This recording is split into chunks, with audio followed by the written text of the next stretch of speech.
everyone to What the Force, and welcome to What the Fandom. And today we are speaking with Jonathan Campbell, who runs the website Rebel Scale, where he creates and talks about the process of making scale models, primarily in Star Wars, but also in the, I don't know, other realms of sci-fi. I suppose you do a little bit of kind of everything. Um, I do a little bit of all kinds of things. so welcome, Jonathan. Thank you. When I reached out to you, it was because you kind of talked about on this shared forum that we were both on about your passion for these scale models, and I was blown away by the intricacy involved in them by just looking at your website. Well, thank you. Um, yeah, I've been doing scale models for a long time now. I think it all started out as a kid doing Legos, and then it kind of built up from there. I wanted to do more intricate things. Uh, Getting into scale modeling is it's a lot of fun. It's a nice outlet, creative outlet. Yeah, it what I like about it is that it looks like almost you've captured a moment from something you would see in a video game or something you would see in one of the movies. It's like that moment in time. hmm a lot of it is. A lot of it is just sometimes, throwing something together to make it look Star Wars-ish, and another time it's like making a diorama that's actually, like you said, it's a glimpse of a short scene or something. Hmm. So, how long have you been doing this? 10, 12 years now, I think, maybe.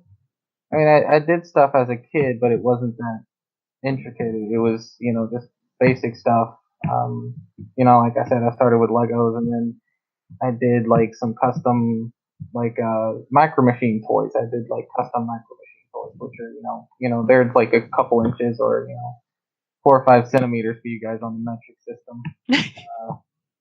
Uh, they're little bitty things, but it grew from that. I wanted to do more, and I started getting into models, and I bought an airbrush so that I could do all the nice painting, and I keep getting a larger and larger collection of paints and tools, and yeah, just keeps It just growing. it just builds from there. Yes, it does. Yes, it does. So, if I might ask, what inspires you to specifically go small scale rather than say large scale? One is the space. It's there is a space issue. I don't have a huge table to build like the giant studio scale models like a few people do. But at the same time, I've always liked the smaller scale stuff. Um, even in other like types of fandom and stuff, uh, I've liked the smaller stuff. I've liked trying to cram all the details in there that I can. And yeah, I guess that's it. I like the smaller stuff. It feels like you can get a lot done in a small space. Yeah, it is. It is. And I have a huge collection of micro machines, that was one of my favorite toy lines growing up. And I've built a lot of stuff that's in 1/72nd scale, which is roughly the same scale as like the micro machine figures, so I can use those as like troops or something in a diorama, and that works out very well for me. So, what is the most favorite project that you've worked on? Probably the Shrike model, which is it's it's on it's on my main page. I don't know if Hmm. it's the first photo that comes up, but I took a Boba Fett's slave one and completely kit bashed it into a brand new ship and put lights in it, and it's got a whole couple figures in it. It was probably the longest project that I've done, and it was something that I just really enjoyed getting into it and figuring out where I wanted things to go, and even coming up with a story behind everything that I was putting in there. So, it was like truly yours in a way, right? Because you created it, you customized it, you made it yours. Yeah, and a lot of people will do like specific replicas from the movies, which are absolutely amazing when they can match the exact paint and like rust streaking and dirt streaking of the Millennium Falcon, that amazes me. My thing though is I love doing stuff that is original to me, just an original concept, even if it's not you know super detailed or whatever. I really like having something that I can call my own, you know. And the Shrike is one of those things. It's an original design. Um, I came up with a backstory for it. I put lights in it, and I came up with a color scheme that actually looks like a Shrike bird a little bit. And it's just I don't know. I guess it's like an artist that you're putting a little bit of yourself into something, so you feel more Yeah. connected to it. I guess.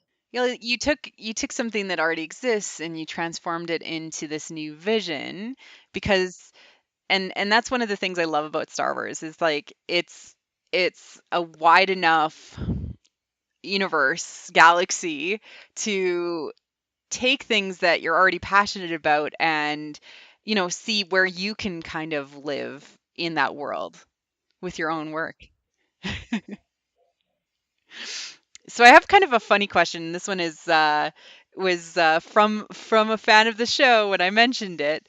What do you think about Star Wars and its lack of rails, protective rails on sets and on its machines?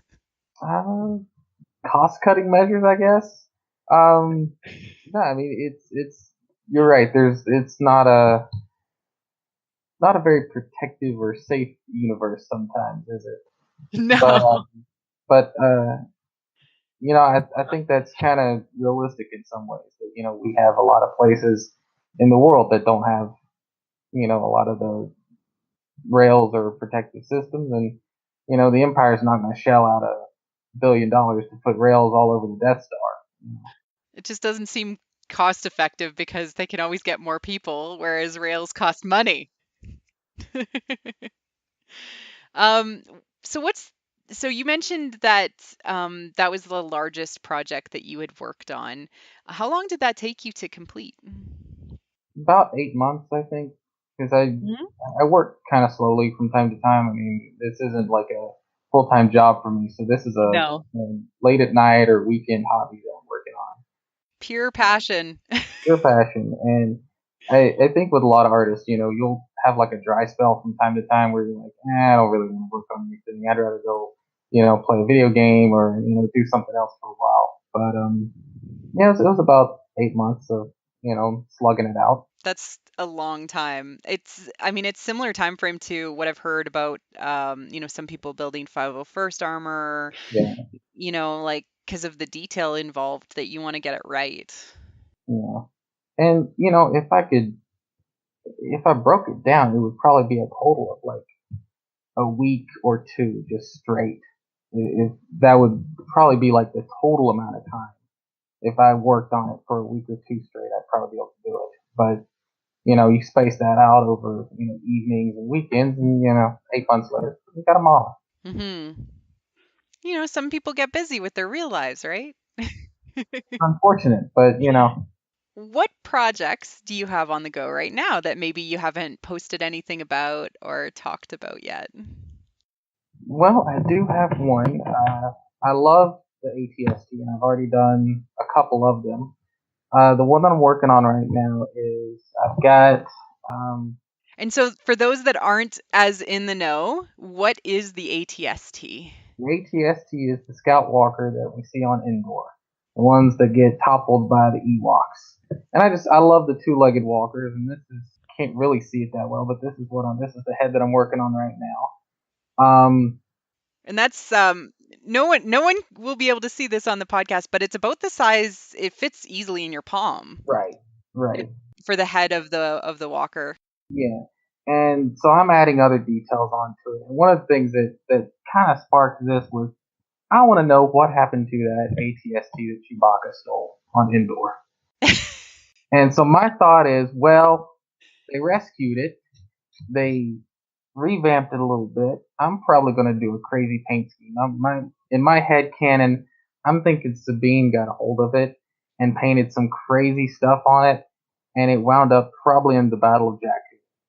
So we're gonna have a walker that's probably 10 plus years old, got all these extra armor bits on it. It's got a searchlight on it. It's gonna have like backpacks and stuff thrown on it. And then Sabine's gonna go to work with all kinds of crazy paint schemes on it. So I can't wait to actually start painting it. I think it'll be a lot of fun. You should send a picture of that to Dave Filoni and he might build it for you in the show. No, I was thinking about that too. Now that we kind of know what happened with Sabine and everything, and she survived. Spoilers. Um, I think that would be awesome, especially if this next show, takes place around that time period. How awesome would it be to have that? Yeah, it would be amazing to actually see her take over her own walker. That'd be awesome. And I mentioned this. I still claim that his team stole an idea from me because like 4 years ago or something, before the show started, I built an ATTE walker, the six-legged one that was like a Hmm. cargo carrier that had all this extra junk on it. And it turns out in the show, With the fishing trawler. this little crawler, yeah. Now, granted, mine didn't have like a little shark skull and it wasn't going, hunting for the Jupa monsters, but uh, I really thought that was funny that his team came up with something similar. What just makes you think like I feel like sometimes fans like fan fiction or art or even Rebel Scale Yeah. are plugged into what the creators are working on or thinking about or what cool ideas. It's, you're on the same wavelength as them. And I would love to think that, even if they, you know, just glimpsed at my page for like a few minutes. That would be amazing for me. I mean, like you hear stories of, Lee Towersey who did built such good R2D2s that he was hired by Lucas. And how awesome is that? I mean, that's amazing. Yeah, it's like being a fan so good that you end up working for them. Yeah, this is how you be a fan here, guys. You just build stuff so good that they hire you out. So this is another question that I have been given, so I'm gonna kind of ask this one. Do you play any model Star Wars games like X-Wing? I collect X-Wing. I've only played it a couple times. I collect them because I do love collecting small scale Star Wars miniatures. I have Hmm. a huge collection of just about everything from like the little Hot Wheels toys to titanium micro machines, action fleet, and I do collect a lot of the X-Wing stuff because it's so beautifully detailed. I love them. Yeah. Like they do a really good job of those models for something that's sort of semi-mass produced, right? Yeah. And I have played a couple times. If there was a larger group living around me, I'd probably play a lot more. Yeah. What do you think of the upcoming game Legion, the miniatures game? It looks fun. I've seen a few people do the ATSC Walker that they have in the game. Hmm. It's a little bit larger than the Bandai kit, the model kit that I have, and it's really cool that you get these figures and you have to paint them up and stuff first, and then you can game with them. I think that's kind of neat. And I think a lot of people in Star Wars are liking that because Warhammer has had that for years, and now we're finally Hmm. getting some really nice tabletop games for the Star Wars fans. Yeah, it gives them an opportunity to kind of like build their own army and customize it a little bit to their own personalities. Right. So where do you find all of this stuff? Like say you're interested in models like you're somebody who loves Star Wars, has maybe collected miniatures from one of those games or on their own. Um, how do you go about getting into this? Different ways. I mean, if you just want to try your hand at like, I would start with customizing. Take a take the Fantasy Flight, the X-Wing stuff. Tons of people are out there repainting them, customizing them, adding lights. I've seen some mods of Millennium Falcon where they take it and they, rebuild it as a completely different, Corellian freighter. I think that would be a great place for some people to start, especially if you're already into that, little niche right there. If you already play the game, you've already got probably a few extra X-Wings. Repaint one to look like Hera's X-Wing.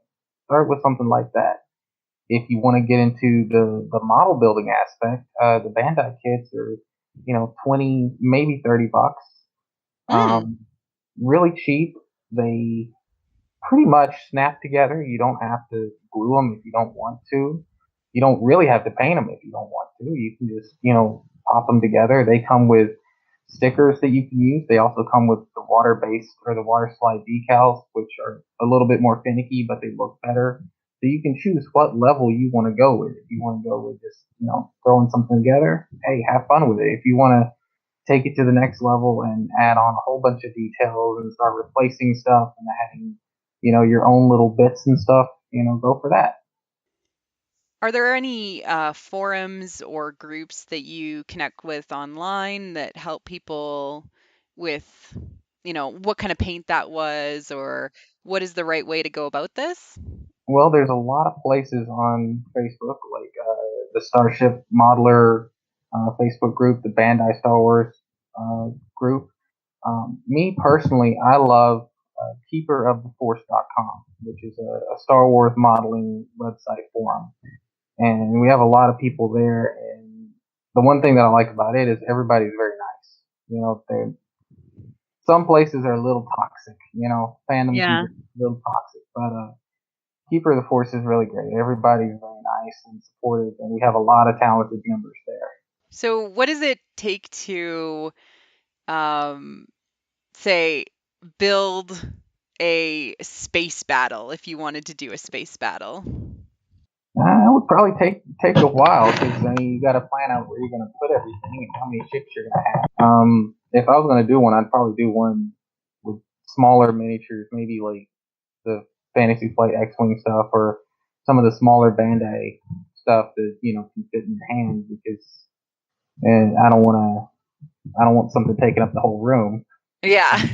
But Bandai has a lot of X-wings and ties that are all in the same scale together, and they also have Death Star tiles, so you can create like a Death Star trench run scene if you wanted to do that, and pop them together, paint it up if you want to, weather it however you want to, and put the little miniatures in, use clear rods to support them, and it probably looked pretty good. I've seen a few people do that kind of stuff. It's really nice. So, what space battle would you choose to do if you could do one or new one? Anyone. I've always thought it would be really cool if I could scratch build the Superstar Destroyer Executor's bridge and have an A-wing crashing into it. I think that would be really cool. Like in Return of the Jedi. I think it'd also be cool to do really any of the like the Death Star scenes, the trench run scene from A New Hope, or even in Return of the Jedi, have the Death Star or have the Millennium Falcon going through the Death Star, going through the tunnels and everything. Would be a lot of fun. That would be so awesome. And I've seen a few people do that. It's very creative. Takes a lot of time to figure out where you're going to put everything. And where you can like hide the clear like pole that holds things like it's like in space, right? But yeah, and some people get creative. One of the things that I thought about is you could have the Millennium Falcon having its radar dish knocked off, and right at that moment, that's where you can mount the Millennium Falcon to one of the pipes or something. Right as it's Mm. having the dish knocked off, and you won't really notice that it's connected. You know. So I have a fan question for you, which is what is either your first memory of Star Wars or what is your favorite memory of Star Wars? And any Star Wars. So like, you know, it could be, you opening a toy as a kid or Hmm. I'm gonna make you think. I gotta say, like some of my favorite memories are going to toy stores when I was a kid and seeing the huge displays. Because obviously, when I was a kid, I was a lot shorter, and these toy displays seemed to just go on forever. And you would look up and there are all these just rows and rows of all kinds of Star Wars toys. And I really got into it in the early '90s.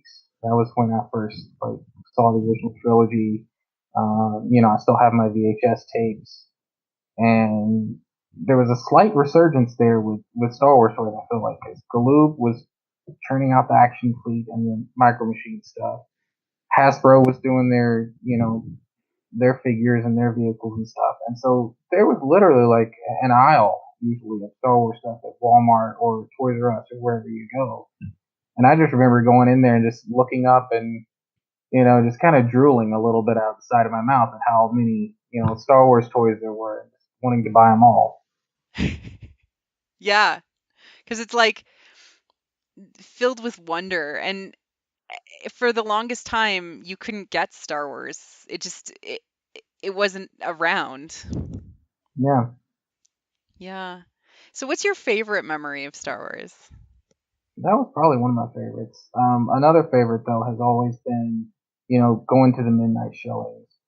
And I think one of Mm. my most recent favorite memories was going to see The Force Awakens because I never thought that I would get to go to a midnight showing of a Star Wars movie again until, Disney announced, hey, we're doing more Star Wars movies.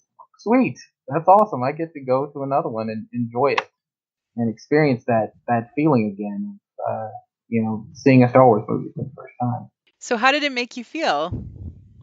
I loved it. I was enthralled the whole way through. Um, Have you enjoyed the new movies that have come out? yes, I have. I've really liked even though the directions were completely different than what I thought was going to happen, I've actually kind of liked it. I've liked where they're going with everything. I like that we're pushing a new cast of characters, and that the older characters have changed, and they're not the same as we remember them. I loved Rogue One. I'm very excited about going to see Solo on and out. So I mean, it's more Star Wars to me. I like it. Have you seen anything in the Solo trailer that you're really excited to build?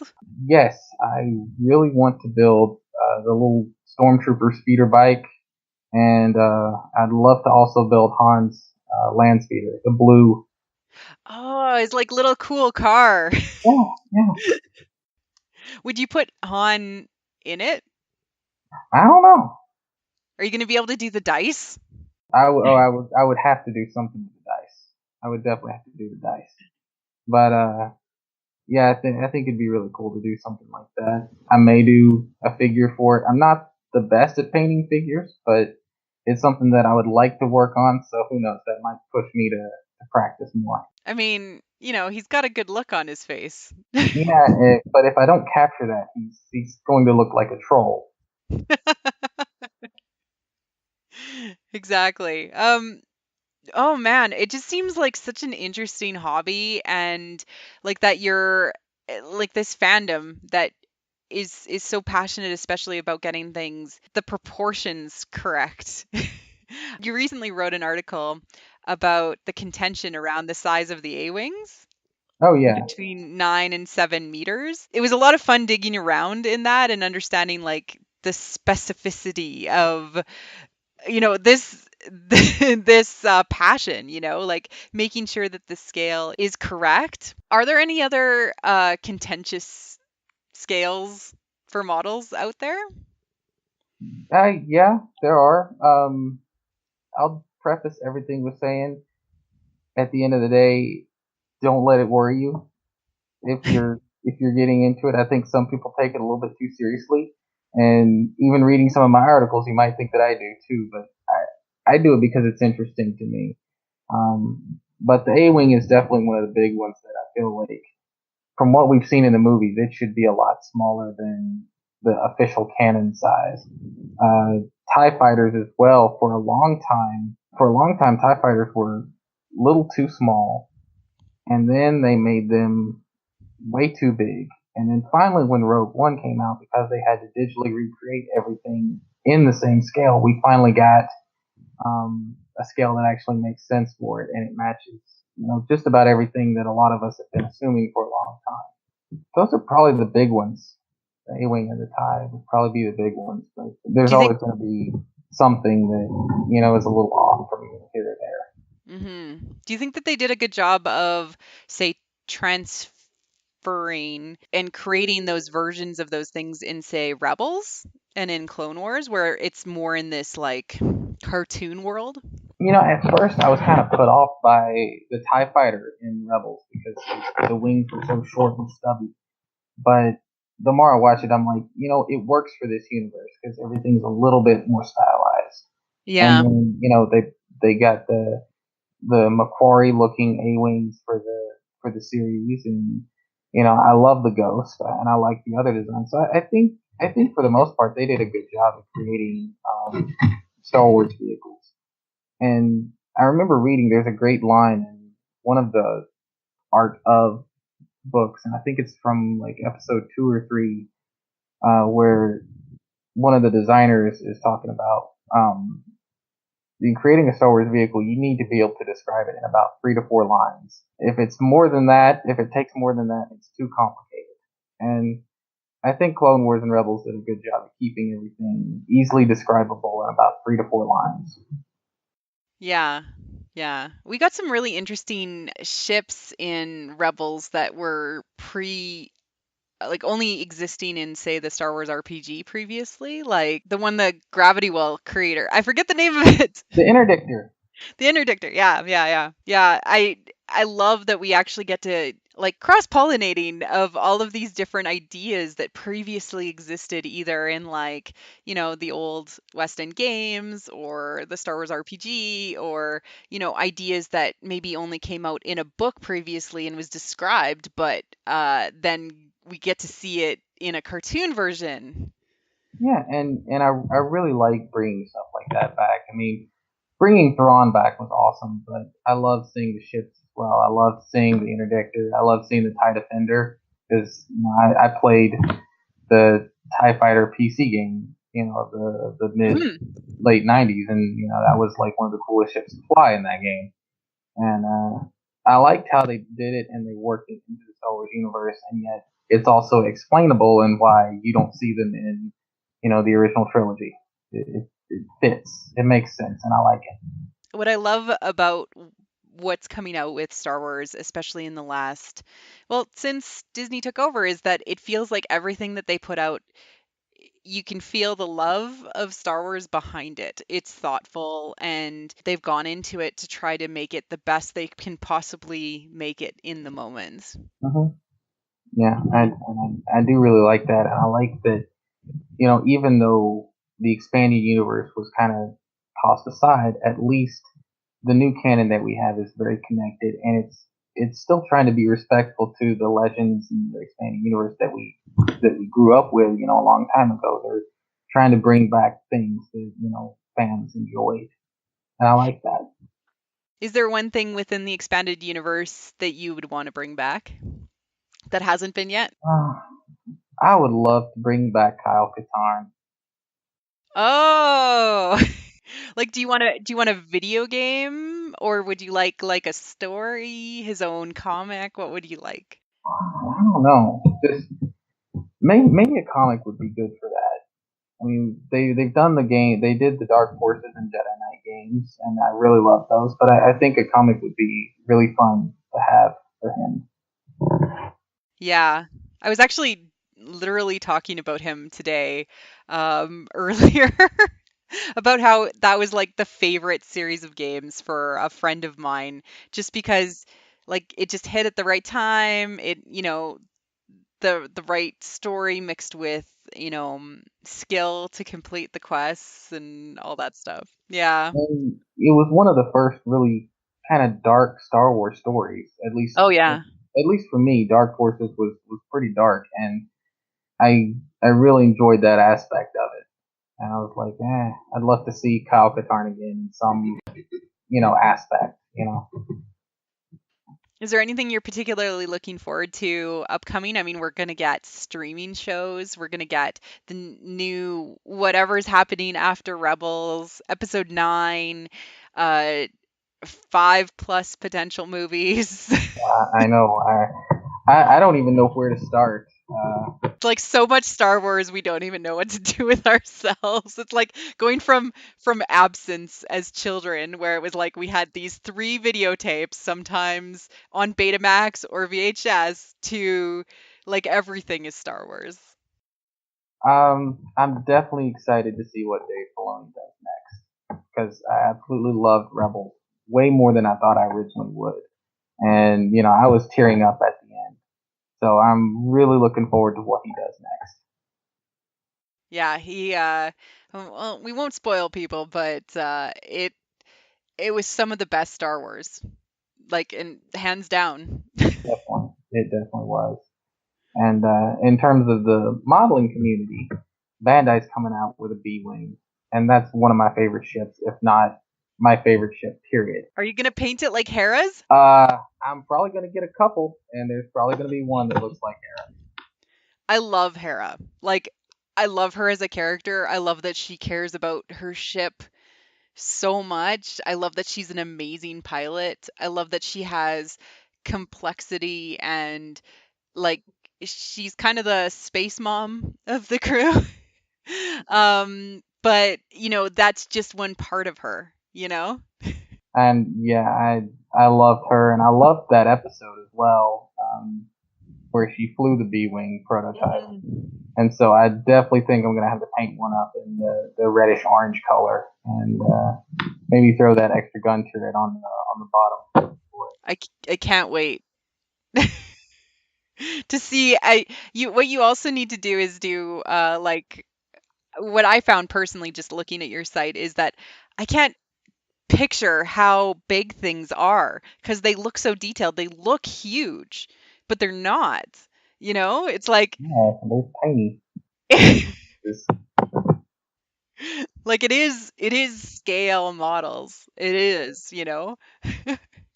But it's the same thing like the people doing the original trilogy did was they built all these different models, and that's where the term used the term kit bashing, where they bought hundreds of model kits of that time and just pulled the parts together and threw them wherever they could. I mean, wasn't the Death Star made out of like hundreds of model kits because they had to build like the outer shell to actually have the ships fly down that corridor and to have it filmed?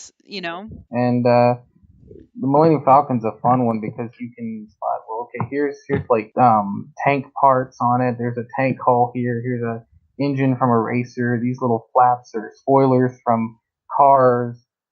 And there's groups online that talk about where each and every single one of those parts comes from, not just like what kind of car it comes from, but the specific model that they took that part from in 1976 when they were building it. So I it's really cool. I heard that at one point they took all the original models and 3D scanned them all into the computer so that they could actually use these realistic model parts to make new things that felt like Star Wars.